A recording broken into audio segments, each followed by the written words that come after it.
Mula sa bayan ng Maria Aurora, ating lakbayin ang Barangay Ramada.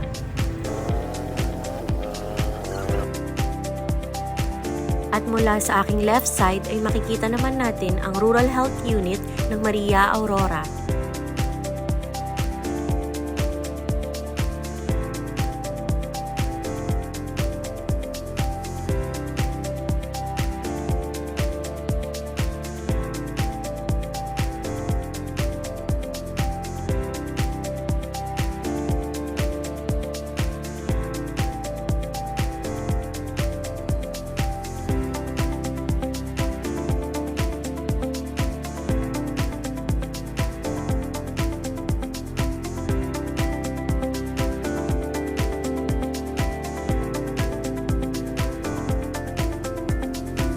At mula sa aking left side ay papasukin na natin ang Barangay Ramada.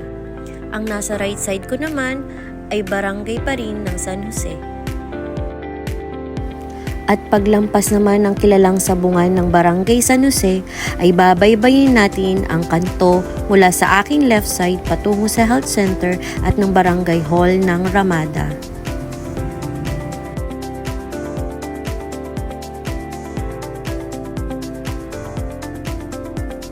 Magdahan-dahan dahil tayo ay dadako sa pook paaralan ng elementarya ng Ramada.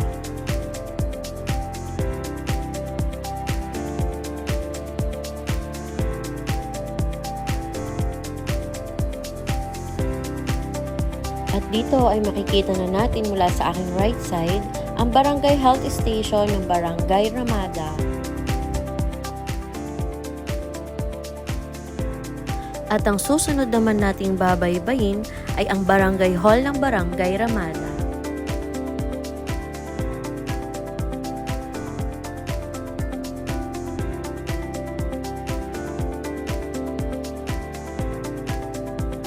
Magmula sa daan nating tinatahak ay matatanaw na natin ang gusali na kung saan ay naroon ang Barangay Hall. Mula rito ay tayo'y kakanan, ipagpamanhin po ninyo dahil sa kasalukuyan pong ginagawa ang bagong all-purpose building sa ating barangay.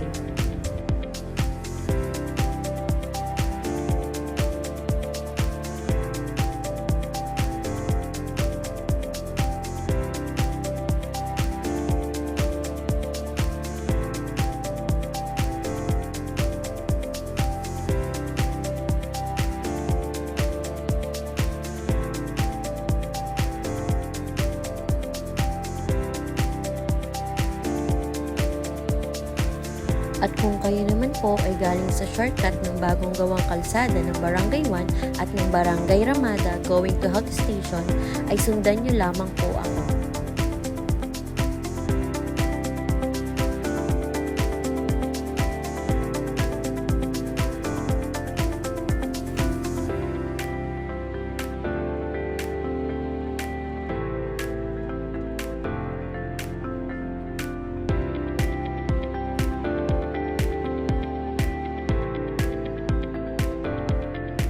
Elizabeth H. Mendoza, ang Rural Health Midwife po ng Barangay Ramada. Hello! I'm Arnett Joyce Aquino from DOH RHMDBRS ng Barangay Ramada. Ako si Rosie Garcia, ang President, DHW ng Puro 4. Ako po si Julieta Regusto Dumlao, Vice President, DHW ng Puro 1. Ako si Adela P. Martinez, Secretary DHW ng Puro 4. Ako si Gemma P. Rigolido, Secretary 2, BHW ng Puro 2. Ako si Aurora Ipondolan, Treasurer BHW ng Puro 3. Ako si Susana C. Montibano, BHW ng Puro 2. Ako si Jenny Esteban Diano, BSW ng Puro 2. Ako si Jennifer A. Toledo, BHW ng Puro 2. Ako po si Karen Tejero Bagay, ang BHW ng Puro 2. Ako po si Lolita Escana Balbuena, ang BHW ng Puro 2. Ako po si Charito Balbuena de Padua, BHW ng Puro 2. Ako si Jeremy Q. Abad, BHW ng Puro 3. Ako si Aurora Tiro, BHW ng Puro 5. Ako si Andrea Alanes, BHW ng Puro 6. Ako si Marie Jose Necesito, ng BHW ng Puro 7. Ako si Marisa F. Angel, BHW ng Puro 7.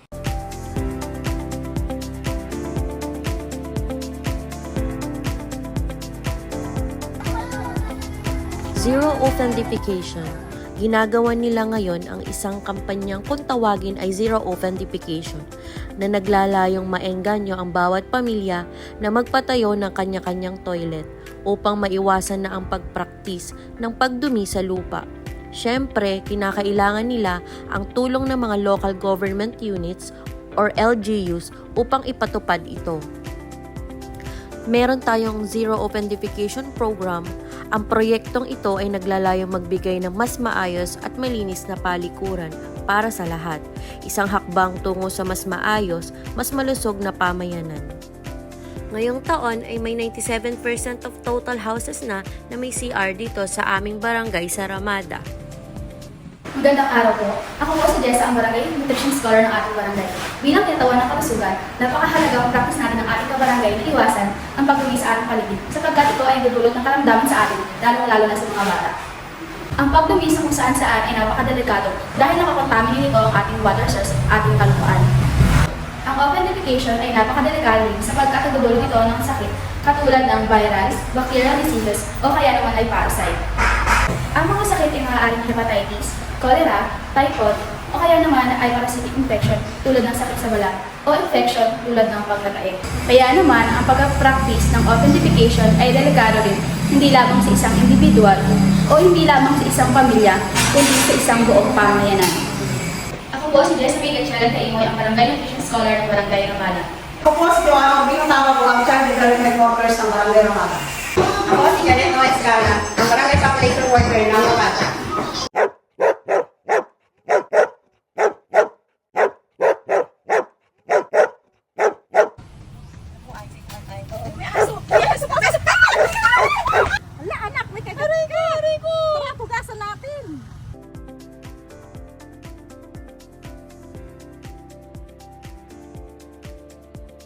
Ano ang dapat gawin kapag nakagat ng aso?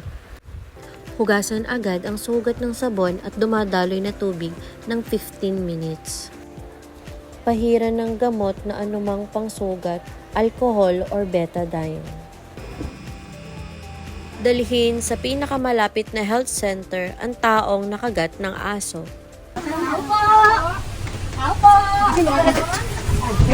Magandang araw po. Ano yung may-ari ng aso? Opo. Bakit po? Nakatali po ba yun? May-ari ko na po. Kasi po, nabaitaan po namin na nakakagat yun. Pwede po bang pakitali niyo po muna ng 1 hanggang 14 na araw para po maobserbahan natin? Hindi po, nakitali po. Na may batas po tayong RA 9482,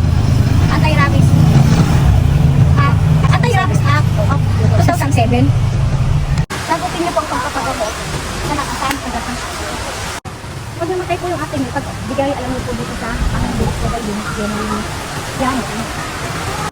Obserbahan ng aso ng 14 na araw. Huwag papatayin ang aso. Meron po ba yung aso? Opo, meron po.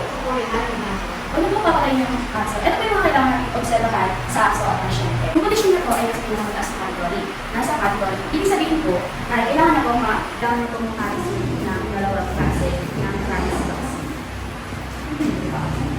Ano ang mga senyales ng rabies? Una, pananakit ng ulo, pagkatakot sa hangin, matamlay o agresibo,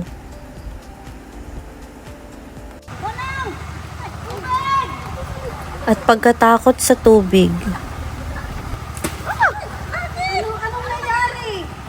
Dalhin sa pinakamalapit na Animal Bite Center sa inyong lugar.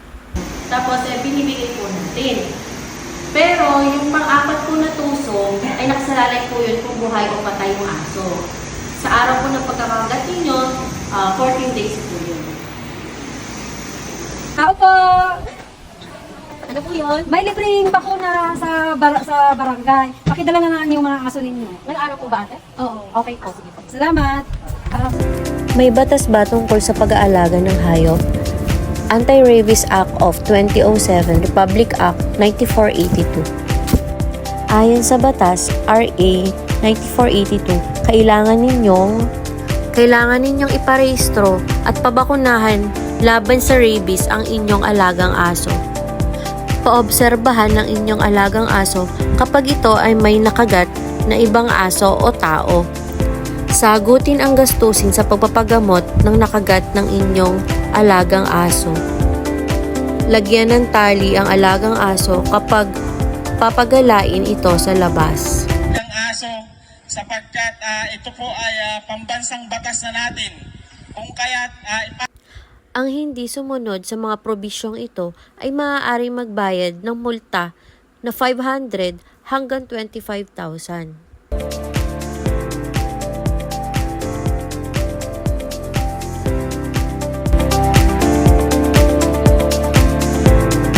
Ako po si Kagalang-galang Rubel Macjan Iminta, punong barangay ng Barangay Ramada. Ako po si Kagawad Ramon Nagalang, Solid Waste Management, Environmental Committee Chairman. And Bouncy Officer. Ako po si Kagawad Johnny Montero, Chairman ng Committee ng Rules, Ways and Means. Ako po si Kagawad Ilan Dagaton, Committee Chairman ng Agriculture. ako si Kagawad General Alanis, Committee pa ng Social Service. Ako po si Kagawad Mark Joseph Ibarcenas, Barangay Peace and Order Council, Committee Chairman. Barangay Disaster Risk Reduction Management, Committee Chairman. And Vice Chairman of Barangay Anti-Drug Abuse Council. Ako po si Kagawad Christy Aragon, Committee Chairman on Health.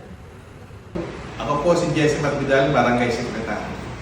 Ako si Aurea Imbuka, Barangay Treasurer ng Ramada. Healthy lifestyle is a way of living that lowers the risk of being seriously ill or dying early. Wellness program. The Committee on Health and all barangay officials shall organizes and implement physical exercise routine or dancing exercise every Friday 4 in the afternoon in Ramada Cover Court and regularly conduct Zumba competition every Foundation Day of Barangay Ramada.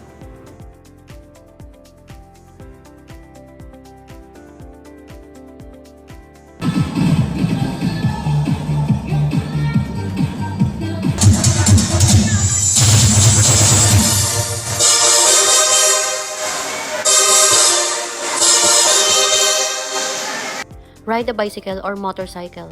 We hope to encourage as many people as possible to bike to work. It can be a form of transportation, exercise, or recreation. Biking has many health benefits including cardiovascular health, muscle strength, stress reduction, improved balance, weight management, bone strength, and many more. Basketball is one of the most popular sports in the world and one of the most widely viewed. It is a team sport that involves two teams of 5 active players, each trying to score points against one another by throwing a ball. It is played on both indoor and outdoor courts. Basketball is a fast-moving game that involves a lot of variety, including shooting, dribbling, passing, rebounding, defense, and much more.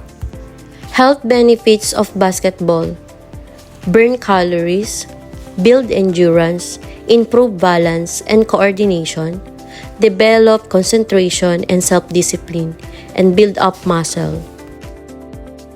We also have a volleyball game where there is a competition that takes place every festival in our barangay. Men and women participate in it. It also helps our health a lot. The benefits that can be obtained here are physical health, mental health, teamwork and communication, better night sleep, person identity, and build their confidence.